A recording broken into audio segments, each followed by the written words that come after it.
today we're going to go over Surah al-Saffat, which talks about those who set the ranks. That's the literal translation. And then the next surah, there's only one harf given. It's Saad, the letter. In Urdu they say Suad, Duad. Right? Actually they say Suad, Zuad, which is the Farsi version. In Arabic, Saad and Dad. And Allah subhanahu wa ta'ala, He actually uses one letter to start the surah, and it's so beautiful because the same Arabs who were very proud of their language, Allah subhanahu wa ta'ala, He says, Saad wal Qur'ani dhil dhikr. The Qur'an is just for a reminder. And they're all appalled and all angry and all mad at certain points, and certain times they feel that they're incompetent. They cannot come up with anything like the Qur'an. Allah subhanahu wa ta'ala, He says, Noon wal qalami wa ma yasturun. One letter, Noon. And Allah subhanahu wa ta'ala swears by the pen that writes. And they can't come up with anything better.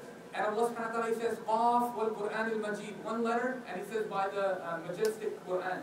And these people who were very proud of their language, they didn't build libraries, or they didn't build like schooling systems. They didn't have any buildings or aqueducts and things like that of the Roman cathedrals and things like that, nothing of the civilization. But they were really proud of their language. But yet Allah subhanahu wa ta'ala, He approaches to them, He gives them one letter. It starts with Alif Lam Mim. And they're confounded how to reply back to this Quran. So Allah subhanahu wa ta'ala, He replies back, and then He also in another surah, He actually says to the Prophet sallallahu alaihi wasallam, وَجَاهِدْ بِهِ جِهَادٍ كَبِيرًا, that do jihad with this book. Bihi, it refers to Al-Quran al-Karim. And jihad, there are many confusion, and I want to deal with it. Thank you for Brother Ali, he pointed out. There's two different things. There's one jihad, and then the other word is qital. Qital is what happens in a ghazwa, in a war. Right? This is where the Prophet ﷺ is fighting the mushrikeen physically.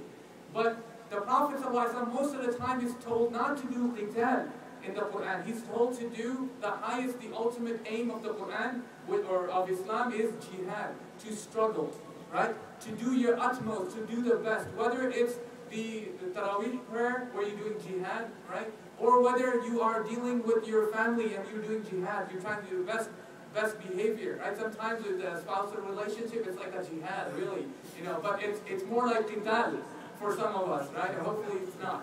But jihad means you struggle to do your best, right?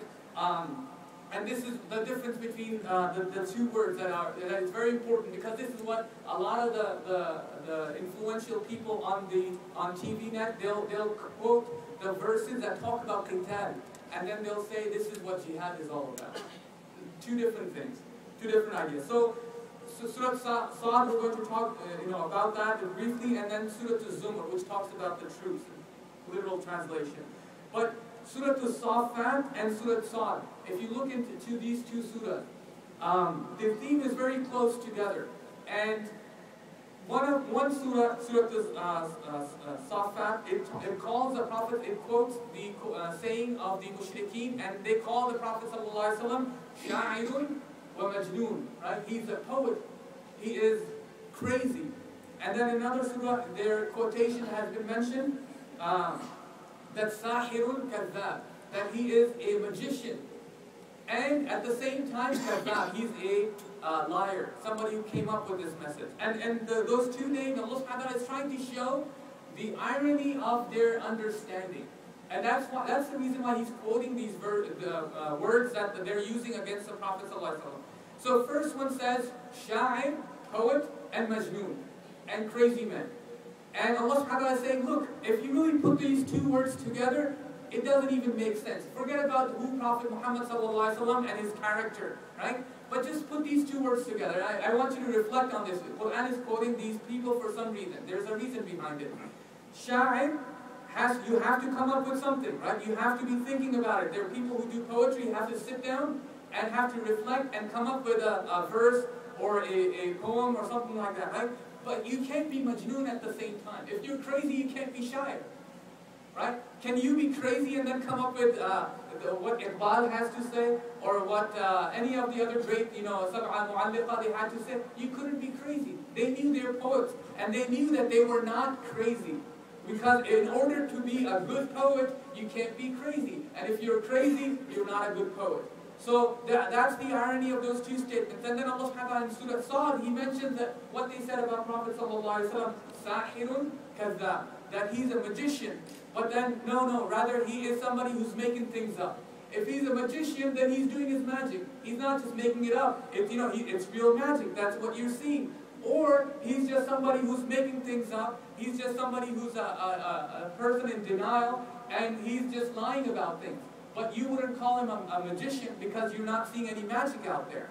So Allah subhanahu wa ta'ala quotes these words that they describe the Prophet ﷺ just to show how corrupted their common sense was with these people. In Surah al-Zumar, the last surah that I want to cover today, he talks about وَسِيقَ الَّذِينَ كَفَرُوا and he talks about وَسِيقَ الَّذِينَ آمَنُوا وَسِيقَ الَّذِينَ اتَّقَوْا. That there are two groups of people. That those people who do kufr, and they will go as a herd in Jahannam. And the doors will be opened up for them, and the angels would ask them. This is a dialogue between angels and them. Didn't messengers come to you with guidance and all of the ayat, signs from God? And then they would say, yes, they did. See, this is the thing that Al-Quran is reminding them. This is the message that you're reading. These are the ayat that you're making fun of or not paying attention to. You can't have an argument on the Day of Judgment. Because if you're listening to this Quran, and if you're reading this Quran, and if the Quran is being recited to you, no more excuse for you. No more excuse for Muslims, no more excuse for non-Muslims when you get the da'wah, when you get the message. If you didn't know, that's another thing. But if you know, because they would say, قَالُوا بَلَا. Of course we did. We heard about it. But we were into, our focus was on Quran.